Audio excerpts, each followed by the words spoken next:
ಎಲ್ರಿಗೂ ನಮಸ್ಕಾರ. Welcome back to my channel. ನಾನು ಕವಿತಾ. ಇವತ್ತು ಒಂದು ಸಿಂಪಲ್ ಆಗಿ ಬ್ಯಾಚುಲರ್ ಸಹ ಮಾಡ್ಕೋಬಹುದಾದಂಥ ಒಂದು ಚಿಕನ್ ಚಾಪ್ಸ್ ರೆಸಿಪಿನ ಶೇರ್ ಮಾಡ್ತಾ ಇದ್ದೀನಿ. ಇದು ಒಂದು ಕ್ವಿಕ್ಕಾಗಿ ಈಸಿಯಾಗಿ ನಾಟಿ ಸ್ಟೈಲ್ನಲ್ಲಿ ಯಾವ ರೀತಿ ಚಿಕನ್ ಚಾಪ್ಸ್ನ ಮಾಡೋದು ಅಂತ ನೋಡೋಣ. ಅದಕ್ಕೂ ಮುಂಚೆ ಯಾರೆಲ್ಲ ಫಸ್ಟ್ ಟೈಮ್ ನನ್ನ ಚಾನಲ್ನ ನೋಡ್ತಾ ಇದ್ದೀರಾ ಪ್ಲೀಸ್ ಒಂದು ಲೈಕ್ ಮಾಡಿ, ನಿಮ್ಮ ಅನಿಸಿಕೆ ಅಭಿಪ್ರಾಯನ ಕಾಮೆಂಟ್ ಸೆಕ್ಷನಲ್ಲಿ ತಿಳಿಸಿ. ಇದನ್ನು ಮಾಡಲಿಕ್ಕೆ ಒಂದು ಪಾತ್ರೆಯಲ್ಲಿ 1-2 ಸ್ಪೂನಷ್ಟು ಎಣ್ಣೆ, 1 ಇಂಚಷ್ಟು ಚಕ್ಕೆ, 8ರಿಂದ 10 ಕಾಳುಮೆಣಸು, ಹಾಗೆಯೇ 3 ಲವಂಗ, ಅರ್ಧ ಸ್ಪೂನಷ್ಟು ಸೋಂಪು, ಅರ್ಧ ಸ್ಪೂನಷ್ಟು ಗಸಗಸೆ, ಖಾರಕ್ಕೆ ಎಷ್ಟು ಬೇಕೋ ಅಷ್ಟು ಹಸಿಮೆಣಸಿನ್ಕಾಯಿ, 1 ಇಂಚಷ್ಟು ಶುಂಠಿ, 1 ಗಡ್ಡೆಯಷ್ಟು ಬೆಳ್ಳುಳ್ಳಿ, ಹಾಗೆಯೇ 2ರಿಂದ 2.5 ಅಷ್ಟು ಈರುಳ್ಳಿಯನ್ನು ತೊಗೊಂಡಿದ್ದೀನಿ. ಇದಿಷ್ಟನ್ನು ಚೆನ್ನಾಗಿ ಹಸಿ ವಾಸನೆ ಹೋಗೋ ತನಕ ಫ್ರೈ ಮಾಡ್ಕೋಬೇಕು. ಅದ್ರ ಜೊತೆಗೇ 1 ಟೊಮೊಟೊವನ್ನು ಹಾಕ್ಕೊಂಡಿದ್ದೀನಿ.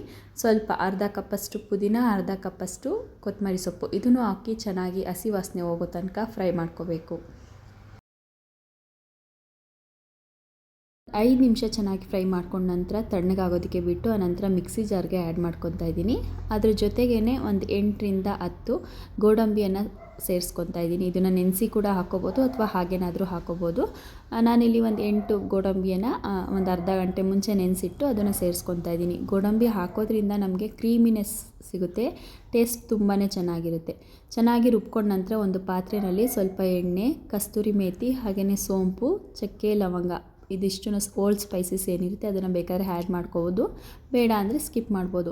ನಂತರ ರುಬ್ಬಿರೋವಂಥ ಮಸಾಲೆನ ಹಾಕಿ ಹಸಿ ವಾಸನೆ ಹೋಗೋ ತನಕ ಮತ್ತಷ್ಟು ಸ್ವಲ್ಪ ಫ್ರೈ ಮಾಡ್ಕೋಬೇಕು. ಅದಾದಮೇಲೆ ಅರ್ಧ ಸ್ಪೂನಷ್ಟು ಗರಂ ಮಸಾಲ, ಅರ್ಧ ಸ್ಪೂನಷ್ಟು ಧನಿಯಾ, ಅರ್ಧ ಸ್ಪೂನಷ್ಟು ಅರಿಶಿನ ಪೌಡರ್ನ ಸೇರಿಸ್ಕೊಂಡು ಚೆನ್ನಾಗಿ ಫ್ರೈ ಮಾಡಿಕೊಂಡು ಸೈಡಲ್ಲೆಲ್ಲ ಎಣ್ಣೆ ಬಿಡೋ ತನಕ ಒಂದು 5 ನಿಮಿಷ ಫ್ರೈ ಮಾಡಿಕೊಂಡ್ರೆ ಆನಂತರ ಅದಕ್ಕೆ ಕ್ಲೀನ್ ಮಾಡಿರೋವಂಥ ಒಂದು ಅರ್ಧ ಕೆಜಿಯಷ್ಟು ಚಿಕನನ್ನು ಸೇರಿಸ್ಕೊಂಡು ಮತ್ತೊಮ್ಮೆ ಇದನ್ನು ಚೆನ್ನಾಗಿ ಮಿಕ್ಸ್ ಮಾಡ್ಕೋಬೇಕಾಗುತ್ತೆ.